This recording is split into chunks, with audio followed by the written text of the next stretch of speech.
Ah, yes! You know what that sound means. It's In the News special for In the Paddock F1 with Green and Cheese. It's an off week, so of course we're hanging out in Greentopia, where the beer flows like wine and the wine flows like beer, and the cannabis, oh yes, grows as far as the eyes can see. It's like that corn in Iowa, if you've ever seen that. Take a little whiff. That air smells fantastic. Christian Horner might want to stop by, since he ain't got no job no more. He might need some. He might need some of that cannabis. You might need a lot of some. Turn that frown a little bit upside down. In the Paddock F1, Green the Cheese, in the news special. There's only one piece of news to talk about this week. Yeah, I think it might be questionable if Christian Horner is devastated this weekend or not. This seemed to be something a long time coming, but before we get into all that, thank you all for joining us in the Paddock F1, Greenie and the Cheese.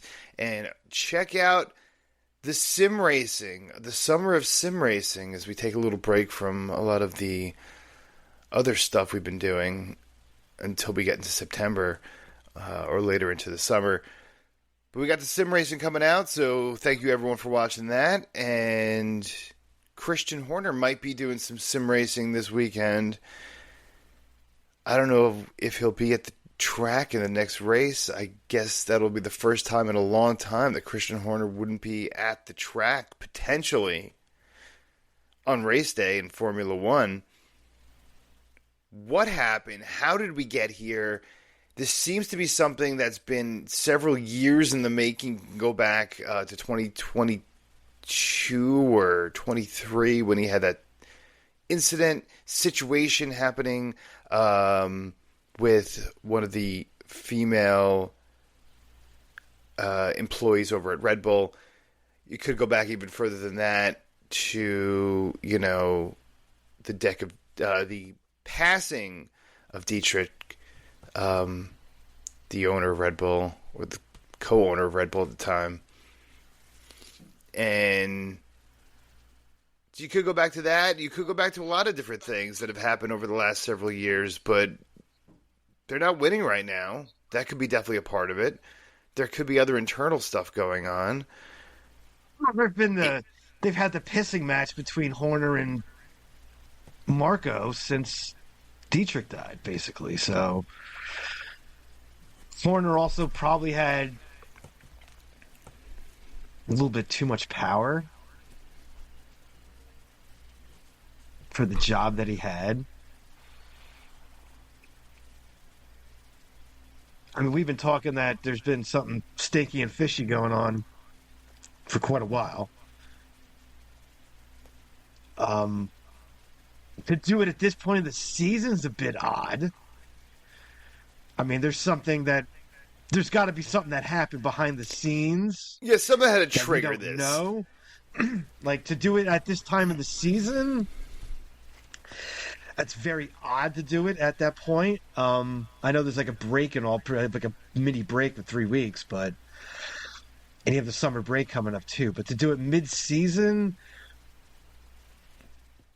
Well, there had to be intent behind it. There obviously had to be intent in some type of hopefully intelligent thinking. Because this is not some kind of fly-by-night organization at Red Bull. So there had to be some kind of thought process behind it. Maybe that thought process is, let's see what we have for the second half of the season. Obviously, it's a disaster as far as the second Red Bull driver goes. I don't know if this was a Max Verstappen thing. It could have been. We want to keep Max happy because he is probably the most talented driver that you'll see if he stays in Formula One over the next 5 seasons. That's a very, very good possibility. And if he was driving for McLaren, he'd be lapping the entire field every single race. There's a possibility of that as well. So, when you have a talent like Max and you have Adrian Newey out the door. You have the power struggle, as you mentioned, after the passing of Dietrich and the kind of the changing of the guard at the top of Red Bull. It's a much different place than it was 20 years ago, and much different place. And it was time to make the change, and they made it early. And let's see what happens in the second half of the season. Let's see what they can do under a new regime, because there's nothing to lose. They're not going to win a drivers' championship. They're conceding to that, it seems. Unless this does the opposite and fires them up. They think they're still in it. They think they're still in it. From the statement that came out from Marco the other day, the timing of it is just very weird and odd. You know, it comes out, you know, they do this a couple weeks after the news started to come out that Mercedes is pursuing Max. So is this like a move to try and just in hopes to keep Max Verstappen here, to keep his camp happy, since Horner and Max's dad, Joss, you know, hated each other's guts. So is that part of it? You know, is that the move? And is to try and make sure they keep Max in that seat? Because the timing is just odd to do it, because the team isn't like they're like garbage at this point in time. You know, they've had trouble with that second seat ever since Danny left, so that's a number of years that they've been struggling with the second seat, number one. So I don't think that had anything to do with it, because that seat's just, no matter who they put there, it's freaking cursed. I mean, maybe Danny Ricciardo put a curse on that as he was rolling out the door. They struggled with that seat since Max got there. Let's be honest.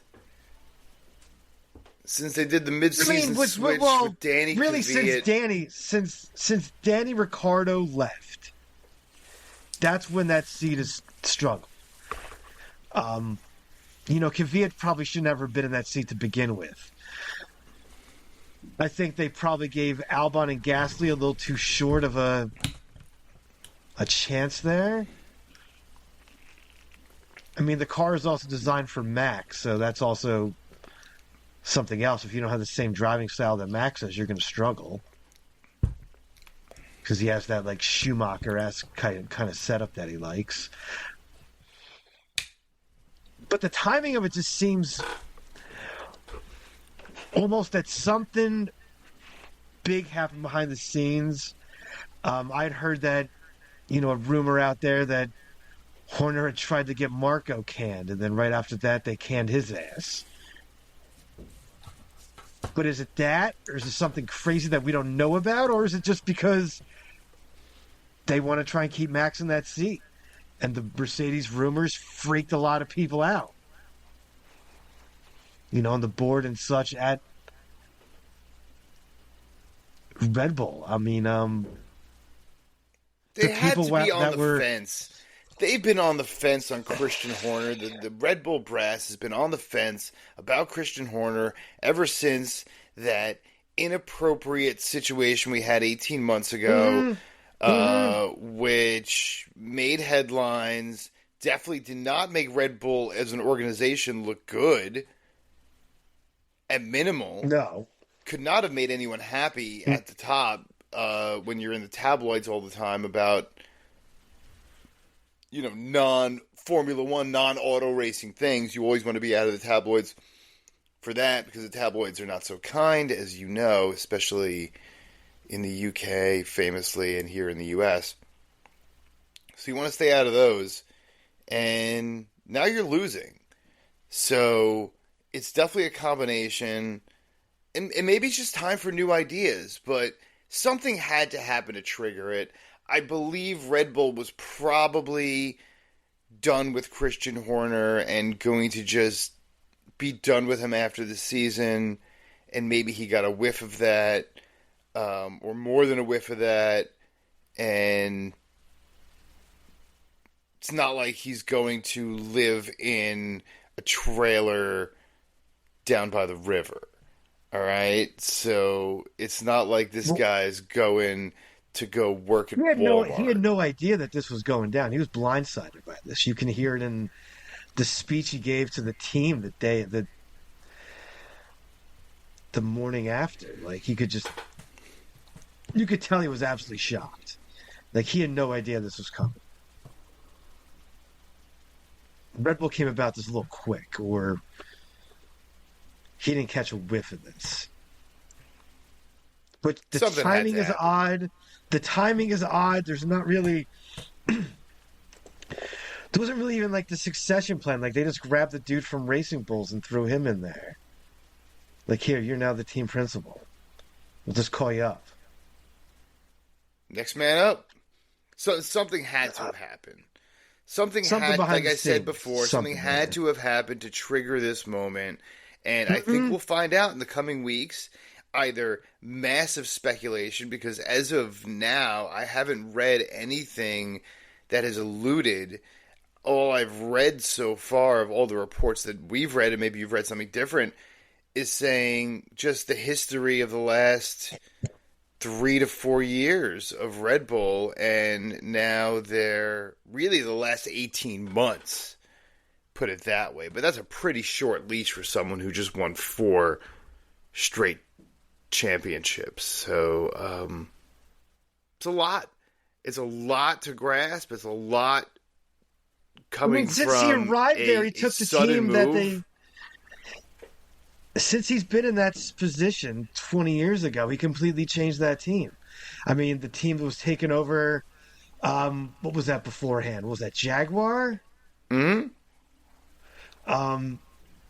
Which were kind of nowhere, and he took over that seat and CEO and whatnot, and completely changed that team and turned it around. It went from, I think it was something like 500 people working there to now there's like 3,000 Mm-hmm. that work at the facility there in Milton Keynes. So, like you said, something crazy have had to happen behind the scenes for them, because you wouldn't make that move at this point in the season. That's something you do before the season or after the season, not in the middle. That makes no sense. No sense whatsoever. No. Well, even a man like Christian Horner, who went to Harvard University, didn't see that one coming. So, but like I said before, I think he should, as I opened with, I think he should have seen that coming in some regard. I think you anytime you're in the tabloids and you're not winning, I think, as we mentioned, Toto Wolff over the last couple seasons has kept a pretty low profile. I've mentioned that several times throughout this season and last. He's kept a pretty low profile outside of racing because he's not winning. And when you're not winning, you don't want to have a high profile situation. That's it. And it's frustrating, and you could end up in a high profile situation that's not good. I mean, when have you heard him in the tabloids about anything? Well, never. Obviously, when they're winning, it's usually good news, or just, as always, they try to pick on the winners. But yeah, he's been quiet, and Christian Horner hasn't been. Now that Red Bull is dethroned and McLaren's at the top. So yeah, it's timing is everything. Maybe it's time to turn over a new leaf. It not maybe, but yes, definitely for Red Bull, it's definitely time to turn over a new leaf. And something had to have happened. Something. And listen, I think the biggest red flag was Adrian Newey's departure. That was probably the biggest. Once Newey left. You had Newey, you had Newey, Wheatley. Like a bunch of people have all left that team. Yeah. Well, I mean, from the top all the way to, mechanics to, there was, you said, there's 3,000 people working for Red Bull over at Milton Keynes, and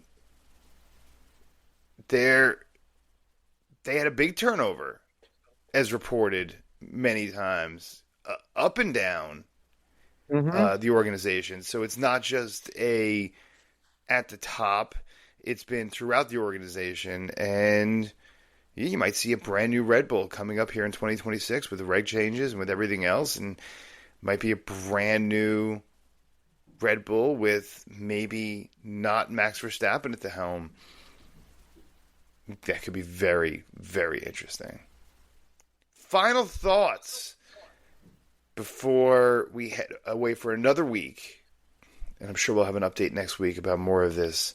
Rumors behind the scenes, true, false, or whatnot.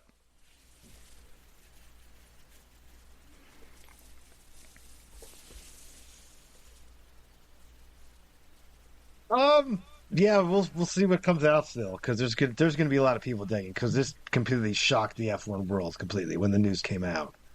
I mean, nobody saw this coming, not anywhere, that this was gonna happen, especially at this point of the season. So it's gonna be interesting to see what else starts to trickle out from here. But I also think Max Verstappen knew about this probably the same time that they were probably telling Horner, because I'm sure he probably gave some type of approval to have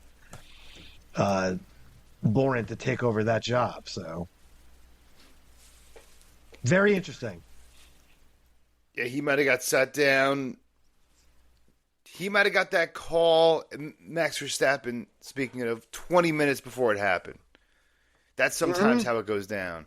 I don't think they would have surprised Max. But I think probably Max Verstappen got the call, I would say, within 30 minutes of it going down. That would make a lot of sense. And gives you 3 weeks to clean up the mess, to introduce new people, to see who else might walk out the door as well, at the top, at the middle, or at the bottom. Yeah. And follow Horner out. We'll see what happens. We'll see what unfolds, as all of this only happened a couple days ago. So we will see you all next week. And until then, say what you got to say, brother. I will see you guys next week. And as always, stay medicated, my friends. Peace.